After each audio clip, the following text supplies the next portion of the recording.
Well, hello and welcome to part 3 of our scholarship panels. Great to see everyone. Thank you so much. If you've joined us for our first 2 sessions, welcome back. If this is your first session joining us this year on learning about how to find and apply for scholarships, welcome.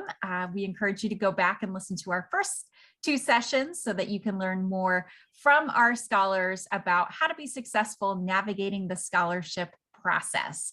Today, we're going to be talking about how you can stand out in a sea of scholarship applications. And I'm really excited that we have 3 GE Reagan Foundation scholars here to share their personal experiences with you. And again, if you haven't joined us before and you may be wondering, what does the Ronald Reagan Presidential Foundation and Institute have to do with scholarships and why are they sharing this information?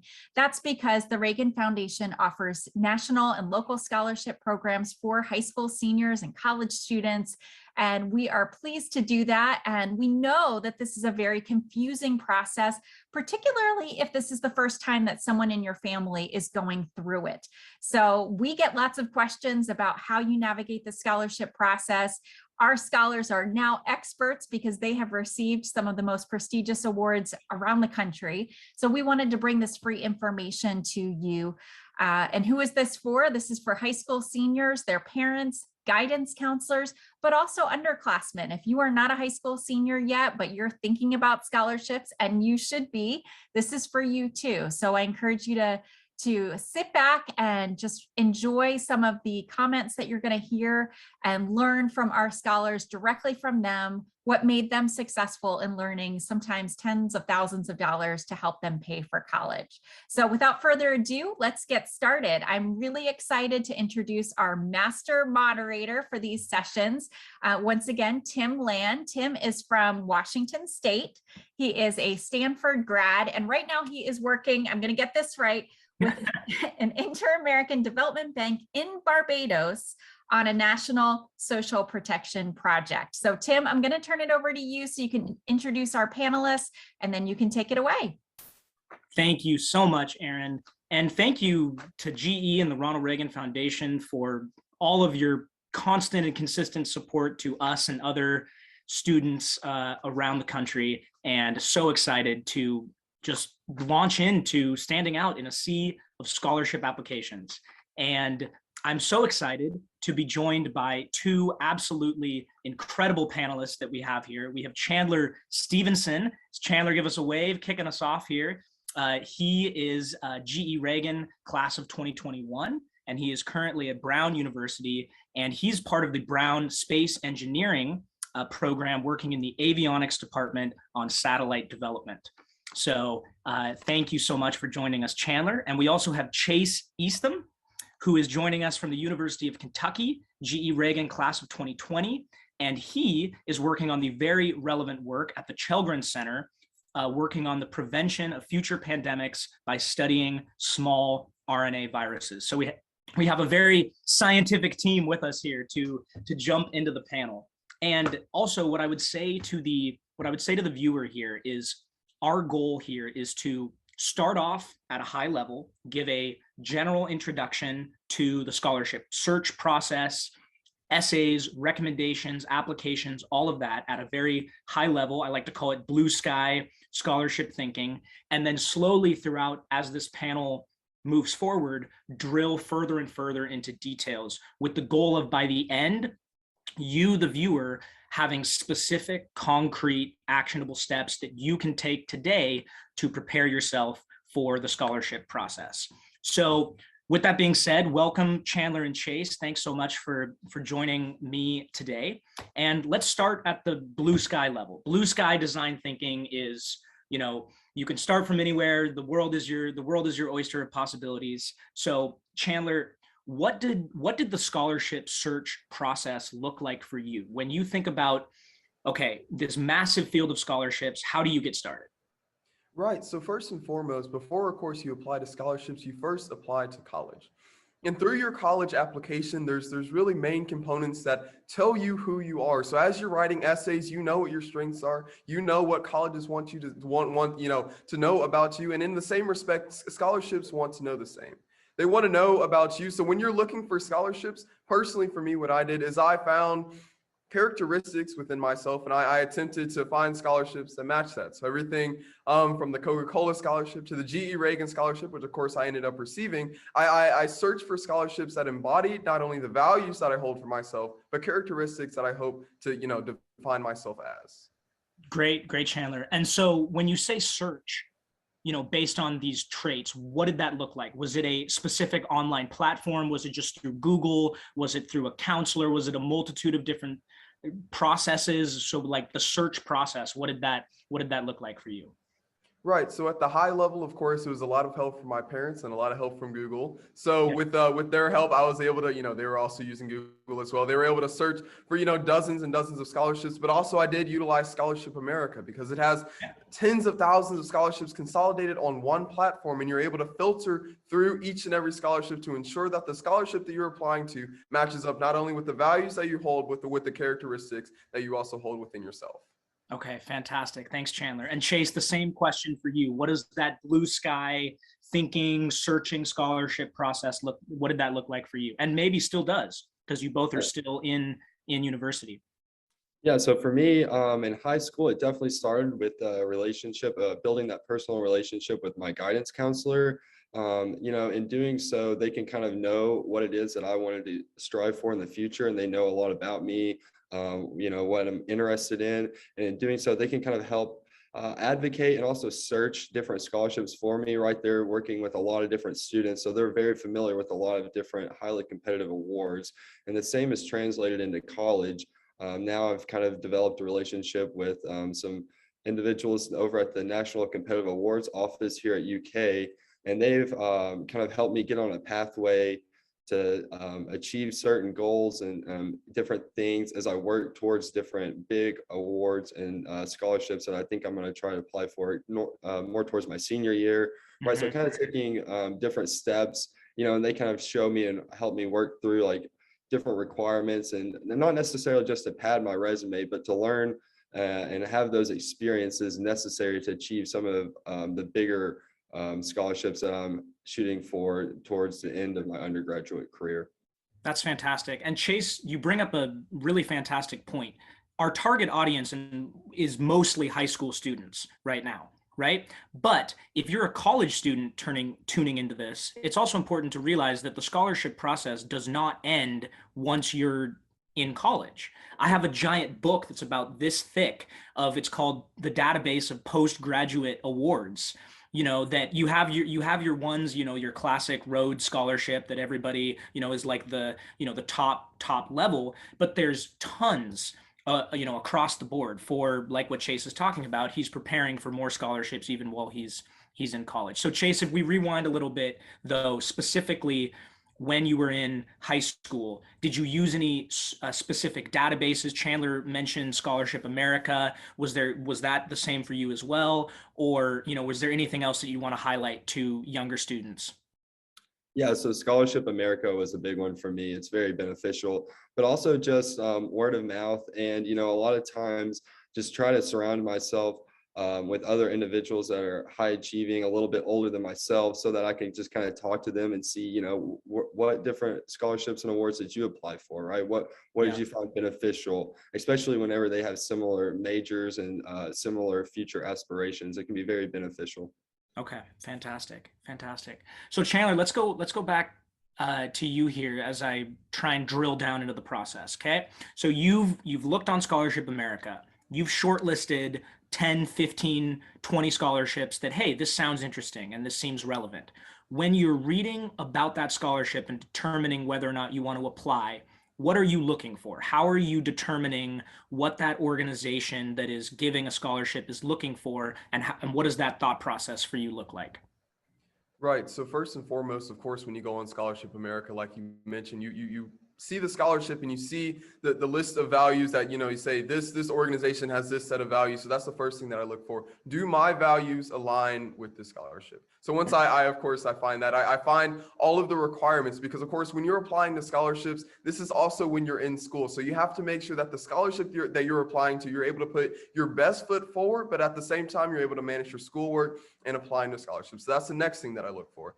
And then, the third thing that I look for is what kind of maybe do I need, a letter of recommendation? Do I need some sort of outside source to help me land this scholarship application? Because that's going to be important, because while you might be operating on one timeline, maybe your recommender or other people that are going to be helping you with this application might be operating on another timeline. So you need to make sure that you have enough time to complete this application, and you make sure that it's fulfilled to the best of your ability. Excellent. Excellent. Did you or do you do anything specific when it comes to that mapping and planning activity? The first thing that you talked about was aligning, do my values align with this organization's values? Do you do that graphically? Do you do it on a piece of paper? Are you sort of like reading a website and identifying, okay, this is in their mission statement, I'm writing this down, this lines up with this, to sort of do that broad planning before you sit down and, write the application? Or, do you have a different process?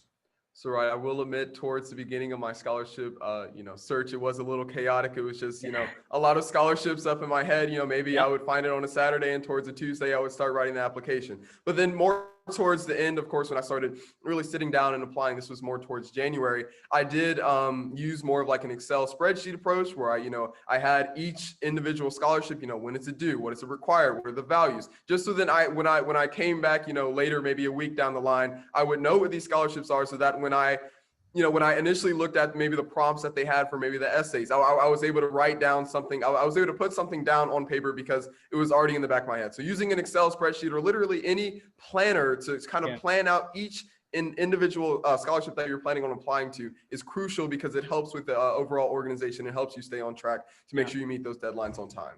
Yeah. Awesome. Chase, the same question for you as well. What did that process look like for you? Yeah, so one thing that I really like to do on the program's websites, a lot of times you'll have a list of past recipients, and I kind of like to do a little bit of digging into what they're currently doing now, right? Either on like LinkedIn and different websites like that, or sometimes, a lot of times, it'll have a little info about those past recipients and kind of like what they went on to achieve. And so I kind of look at those that information a lot and see, okay, is this kind of what I want to do in the future, right? If a lot of the people seem to be in medicine or towards a path that kind of aligns with my own aspirations, and I'm like, okay, right, I can see how this scholarship may be beneficial to me. But if a lot of people are in different aspects of the world, then I'm like, well, maybe we'll look at different scholarships that more align with my values and what I want to do in life. But at the same time, you have to look too, right? Are these people now leaders? Is it just a skill that could be beneficial in life, no matter what aspiration I go into? And so I really like that. It's been very beneficial to kind of see where past recipients are now, along with what Chandler said, just really seeing if those values align. Yeah. And Chandler, I love the honesty of, hey, maybe at the start it was, okay, I've identified this scholarship on a Saturday and apply on a Tuesday, and just sort of send something up, because that's real, right? We're all young. We've all been through this before. And we know that at that time of life, there's so many different demands on you, and it's hard to actually think strategically between the stress and the pressure and everything that's going on about how do I align myself with the scholarship and then prepare the application. So Chase, I'm going to stick with you for this next question. So let's say, like Chandler said, I've sat down, I've identified a scholarship, I've mapped it to my values, I have that maybe on a piece of paper, graphed out. Then we get down to actually writing the application, and any scholarship application is going to be essay driven. So once that process is done, Chase, you're sitting down to start writing your personal statement. What are you wanting to bring out? What are you looking for in the organization, in the application, to write a winning scholarship essay? Yeah, so the essay is really what's going to make you stand out. So I try to put a lot of time and effort. I start way in advance when it comes to the essay, just to make sure that I can go back time and time again and do a lot of revisions, just because every time it seems that you read a paper, you can find something else you can improve upon. And so I really want to make sure that I stand out. And in doing so, or to achieve this, what I usually try to do is kind of pick a unique topic to write about. A lot of times there is a prompt, but I want to kind of go a little bit off the norm, right? Because, whenever you look at some of those other sections of the application process, you're going to have a lot of similarities with a lot of different candidates. The grades are always going to be very competitive. A lot of the different clubs and organizations are going to be very similar. But the essay is really when you can show them who you are. And so I want to always find a topic that's very unique, and try to relate that back to the theme of the essay. And in doing so, it helps people not only remember you, but it shows your cognitive ability to be able to relate to other topics as well. Absolutely. Chandler, what about you? Right. So when you're writing an essay, it really should have three main stages. So like almost like your college application, where it should tell you who you are, who you were, and who you will be. Because it's crucial that as, scholarship reviewers, as they're reviewing your application, they should figure out who you are, your grades, your extracurriculars, what you're interested. They should figure out who you were, where did you come from, and how did you get to the point where you are now? And see where are you going to go? Because it's really crucial that they see some sort of trajectory for your life, because quite frankly, for some essays, they end up to a point where they say, well, this is what I'm doing now, but they have no mention of what they're going to do in the future. So I remember specifically for one of the essays that I wrote for a scholarship, I do believe it was for the GE Reagan. I mentioned, how in my past, as a little kid, growing up with my granddad, he would come home, with like, different parts from maybe, a convenience store, and I would put them together in the garage, and that's basically how I started my passion for engineering. So then we transitioned to the present. Now I'm leading engineering projects here at my school, and here transition to the future. Now I'm developing satellites for Brown University. So in your essay, you should think, who am I, who was I, and who will I become? But you should also, make sure that your essays embody you as a person. So they should embody you in the sense of who you are. Okay, Chandler, that's a gold mine. So I'm going to drill into this more. I love that. Who you are, who you were, where you're going.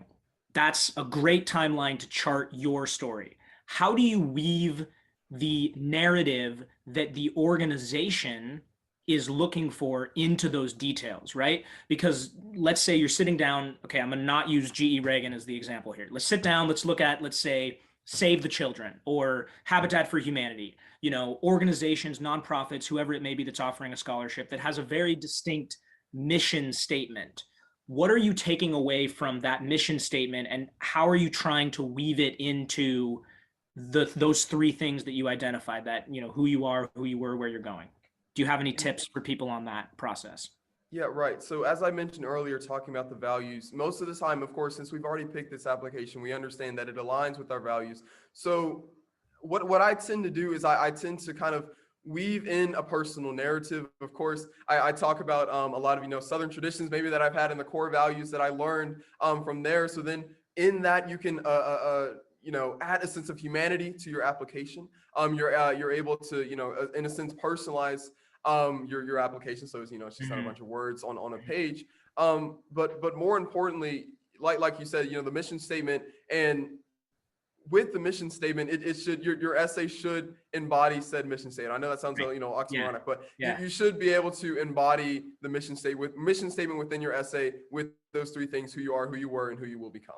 Yeah. Okay. That's excellent. So Chase, would you say you have a similar writing process where you're looking at, who you were, who you are, where you're going, or do you have a totally different sort of approach to how you drive the narrative?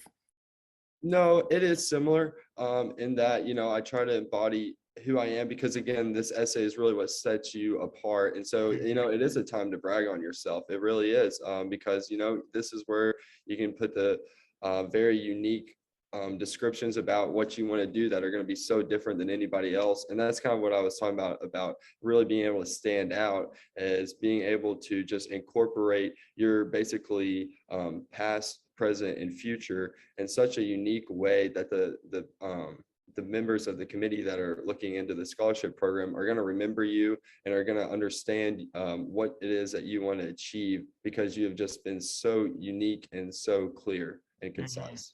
Mm-hmm. Excellent. So to the viewers out there, here's how I would summarize that.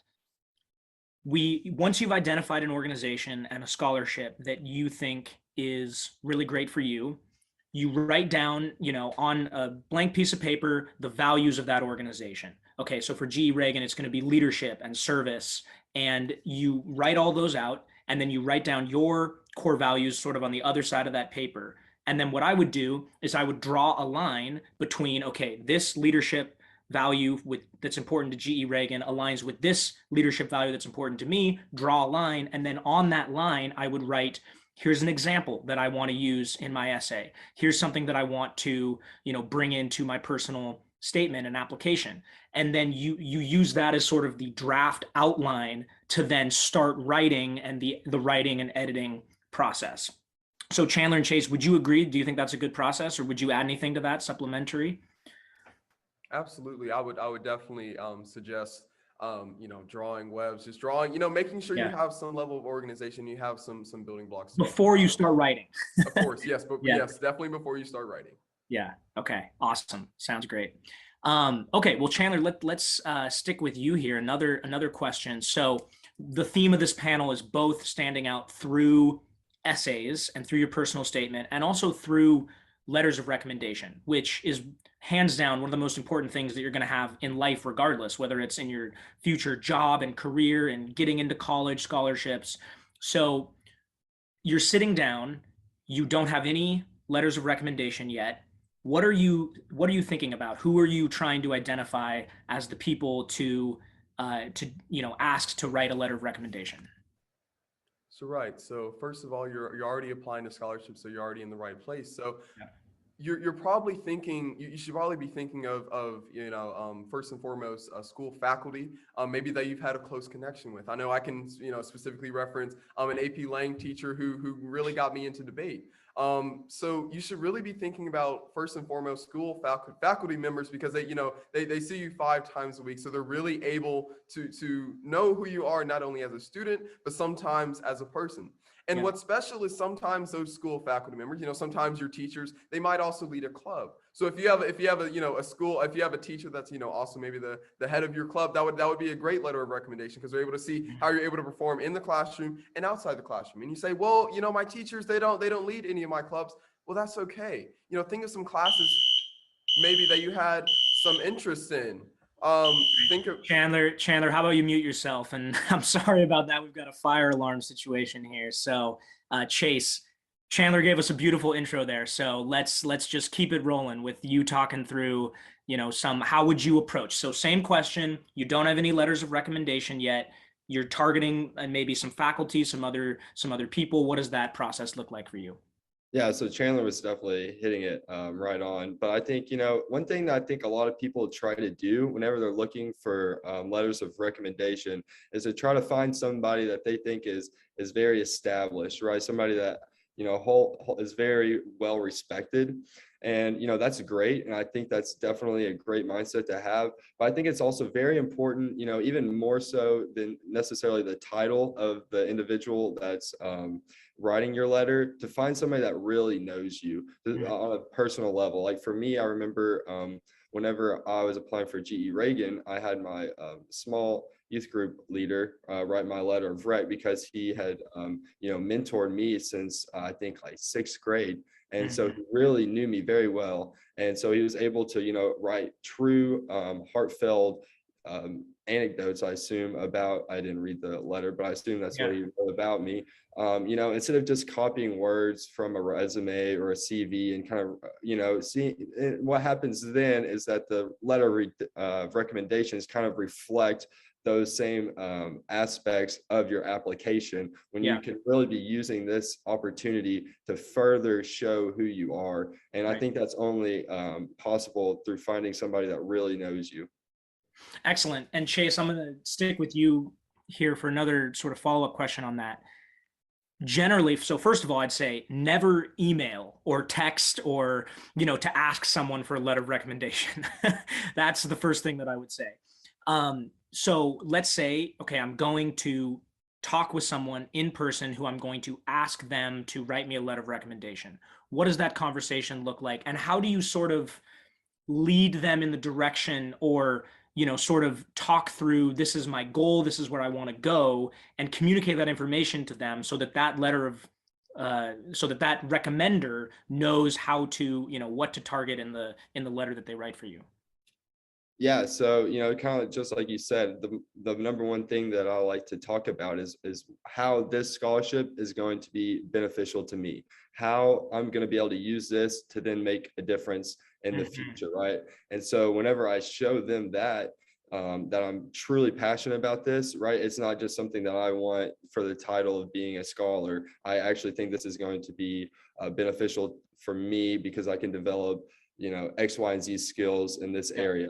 And so I try to really, express that to them.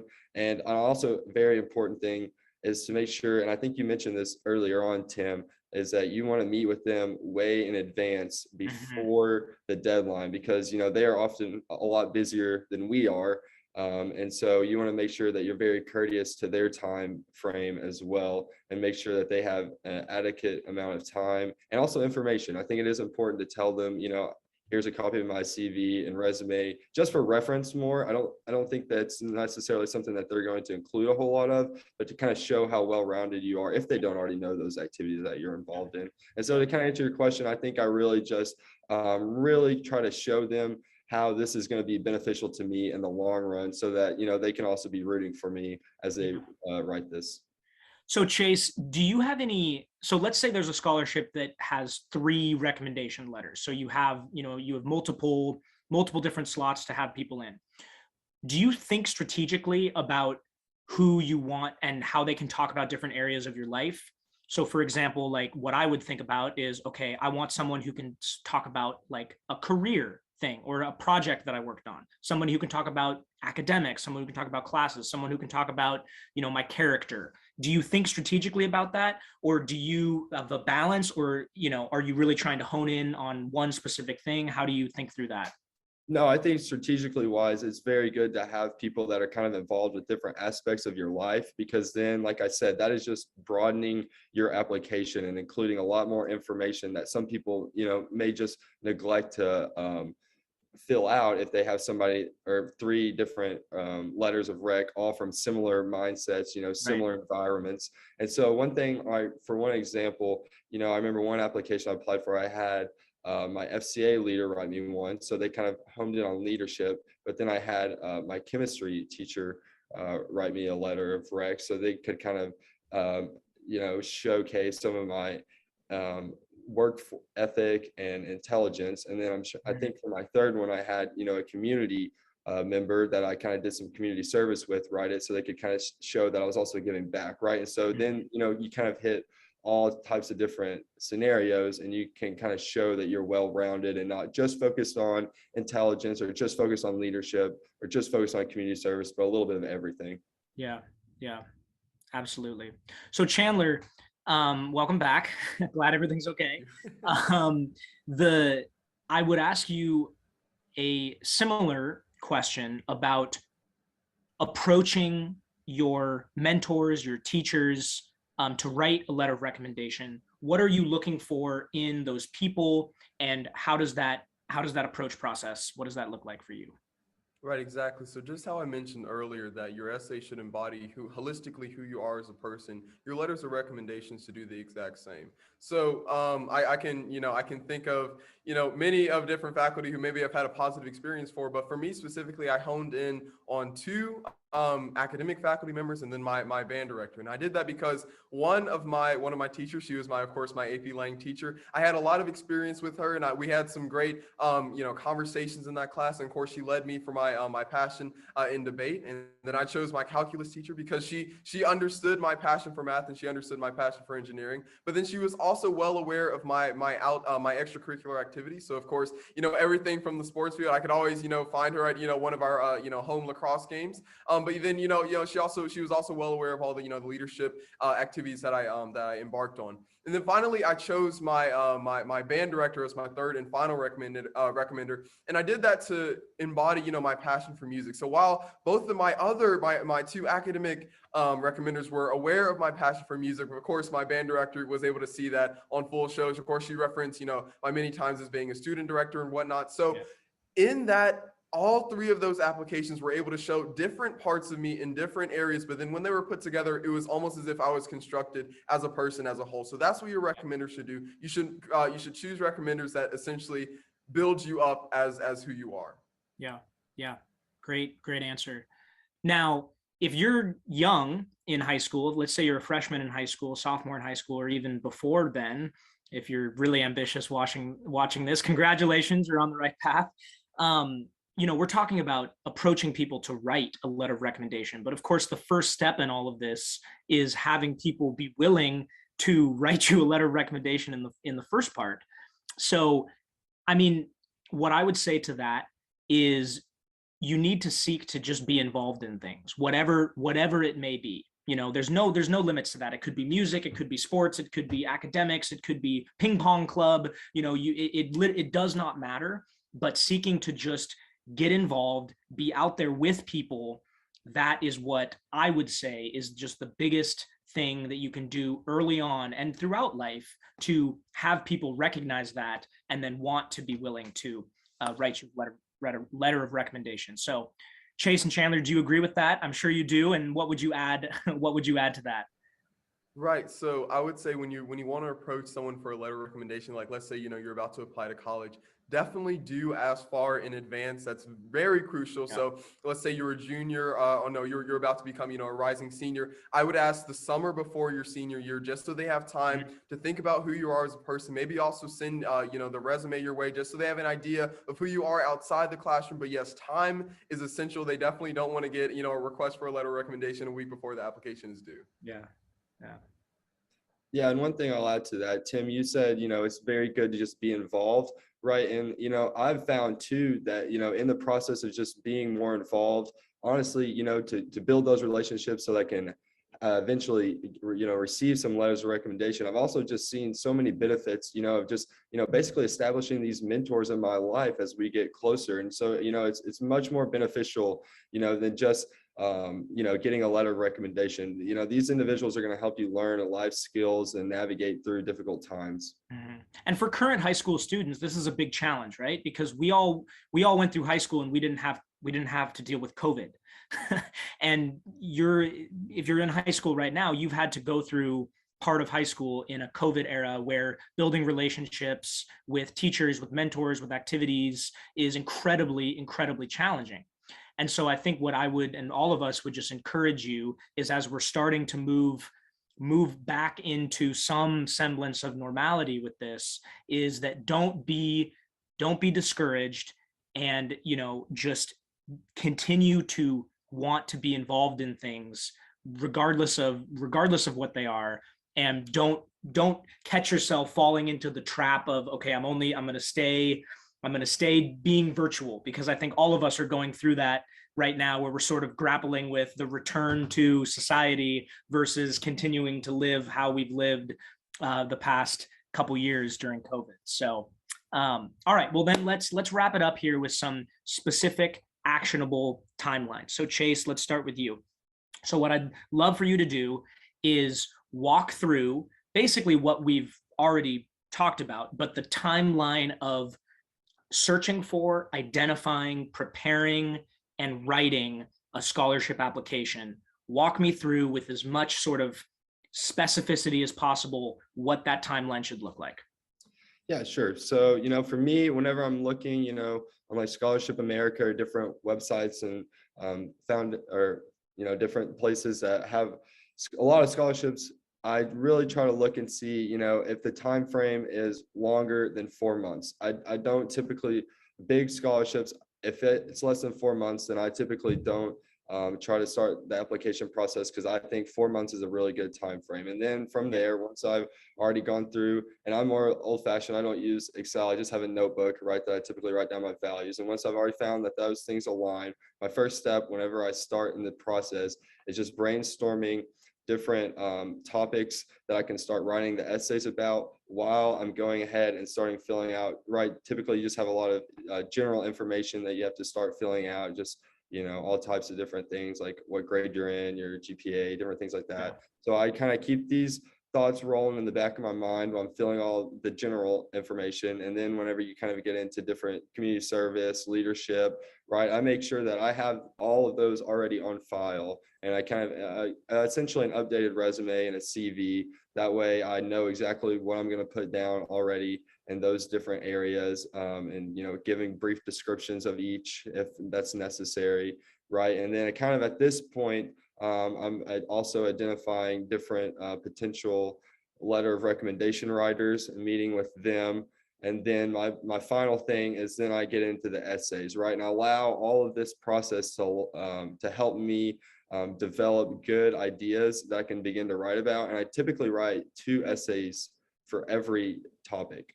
And I do that because, this really helps me think outside of the box about what I could potentially write differently for each one. And then obviously I go back over all of those and I edit them again. And then I see, okay, which one is going to make me stand out more while also addressing the topic. Excellent. And Chandler, let's wrap up the panel with you. My question to wrap it up for you is, what are some of the key potential mistakes to watch out for as a student goes through and prepares, follows the timeline that Chase laid out there for a scholarship application? Right. So when you're applying for scholarships, of course, this is a time when you've also, maybe you're also applying to college during this time. And maybe, you're also, taking a full, high school curricular, you have sports and extracurriculars and yada, yada, yada. You have a lot going on in your life. So it's sometimes hard to, you have this sense of perfection when you're going into it. You're like, oh, I'm going to apply to, this many scholarships. It's okay to, step back and breathe sometimes. There's been many times when I've, this was past me, going to my computer and, seeing a blank screen for an essay. That's okay. Make sure you believe in yourself, because that's one thing that some scholarship, people that are applying to scholarships forget. They somewhat forget to believe in themselves. Remember, you already got up to this point. You probably already applied to, 1,000,001 colleges. All you have to do is just go over the finish line. So make sure you have faith in yourself. And when you have that faith, you'll be able to get over the finish line just fine.